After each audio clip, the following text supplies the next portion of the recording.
Hey guys, Clone or Die here, and today we're talking about one of the wackiest optics combos of the early GWOT, your Acog plus EOTech or Acog plus Aimpoint Gen 1 magnifier system. Now I know what you're thinking. No, this video isn't about something as boring as the M4, the CQBR, Mark 18. No, this is about something exciting, weird, and kind of stupid. The Acog plus red dot combination that can be seen utilized during the early GWOT. Now, this is seen with conventional forces, with Navy SEALs, with Green Berets. Really, it's something that was pretty universal. We kind of take red dot magnifier combos for granted these days. With EOTech or Aimpoint magnifiers easily being able to flip to the side or down, depending on the mount you're using, and it's right there on your gun very conveniently. Now, magnifiers did exist before this.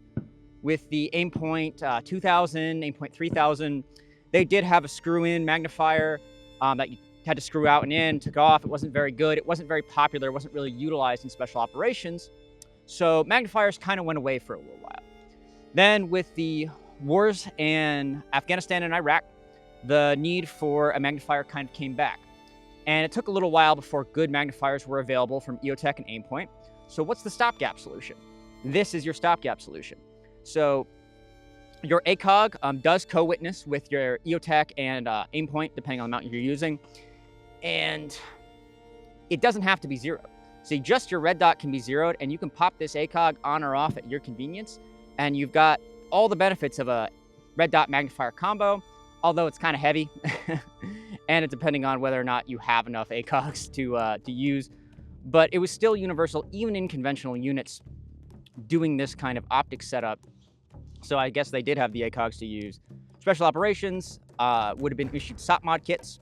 So they would have had both Acogs and Aimpoints or EOTechs available for them to use anyway. So that really wouldn't have mattered. And honestly, it's not that bad.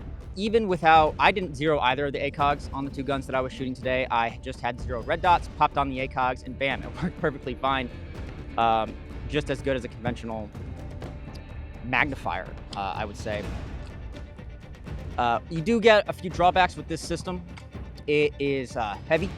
You do have to utilize two optics that could otherwise be utilized in your unit, maybe. You also lose the use of your top rail, your top pick rail with the period lasers of the time. The PEC 2 is simply too large. If you're rocking an EOTech, it has to be mounted up here. Or if you're rocking an Aimpoint with the more conventional QRP mount, it has to be mounted on the front of your handguard. I have a cantilever LaRue mount on this, and this just barely gets me enough room to have both the Aimpoint and the Acog on the receiver rail. With my EOTech setup, I have to have it on the front rail, so you lose that up here. Your PEC has to go on the side. And then your flashlight either has to go on the other side, or I have this GG&G mount right here, which lets me put it on my bayonet lug, puts it up further past towards the muzzle anyway, eliminates the shadowing effect. And it's really one of those things I'd seen in photos of the early GWOT. You know, there's a few different good ones, and it's just so wacky. I had to try it myself. God damn it, he's just out of reach. If only I could see further. Hey, give me that. Yeah, now we're good.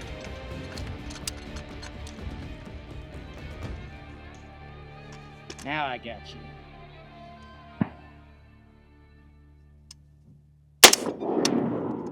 Whew. I wouldn't have been able to do it without the Acog. See that kill right there?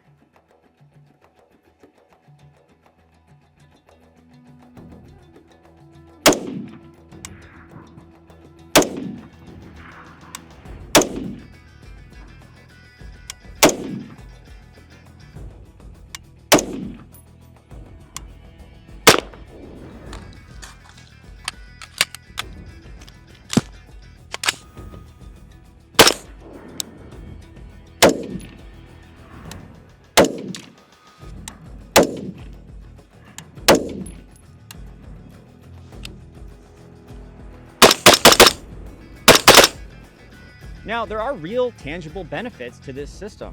Now, essentially, I've got a magnifier, so my Acog doesn't have to be zeroed, as I said, or I could co-witness it to my optic. It does co-witness. Or when I don't want to use it and I simply want to run a red dot, I just pop it off like that. Bam, it's perfectly fine. I pop it on when I need it again. And even if it's not co-witnessed, I know my dot is still zeroed and I can still see my reticle through the Acog. So I can still just shoot using my red dot reticle, or in this case, EOTech reticle, no problem. You do have to run your dot further forward, but that's not really a real issue. Red dots are perfectly usable up here. There's photos of guys who aren't doing this system and they're running their red dots this far forward. It's user preference. That's normal. There are several European militaries that have run them like this for long periods of time. Not really a huge deal. Now, this has been seen in use with both the TA01 Acog, which is generally what you see SOCOM guys with, and the TA31 Acog, the fiber optic, which is what you see conventional units with typically. I would say maybe a little bit less useful on this one because you already do have the fiber optic, you have an illuminated red reticle, and then you're just illuminating it with that dot. The main use case I could see with this particular Acog versus the other one, which of course they both have tritium as well, that dies over time though, but early enough in the GWOT it would still be active, is at night. This is going to enable you to see your Acog reticle when there's not as much ambient light. Far easier because you're just using battery powered red dot. So I could definitely see that use case. Like, I get why this exists. It's a compromise. It's not the best of really both worlds, but I see what makes it useful. And I mean, it's perfectly functional. I can hit targets at an extended range, no problem. Or I could pop that off and just use my red dot. Like, maybe the number one thing I don't like about this system is just having to run a PEC2 on the side. They're pretty big lasers, and I think they generally, on the side, they interfere with your firing grip. And I can't C-clamp like I would. Granted, that's more modern shooting than it is necessarily 2002 or 3. But that's the main drawback. I think on a longer rifle, you wouldn't have that. There's even a photo of a Army guy with it, EOTech Acog set up on his M14, using it as a DMR, and obviously he doesn't have that issue. So, hey, maybe it's good for that.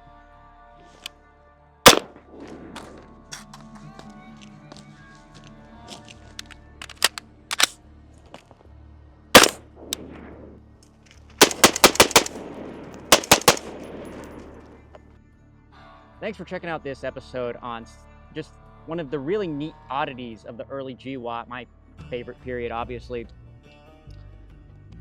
I want to cover more kind of weird stuff like this that we see used throughout time that's less conventional or less maybe rifle-based. We'll see a couple things like this pop up, but the usual rifles, the usual handguns, those will continue. But things like this that I just think are super neat, I want to try to cover as much as possible because there's only so much information about this. 9 Holes, Harry did a really good video about this. Definitely encourage you to check that out as well. He's a little bit more accuracy focused than I am.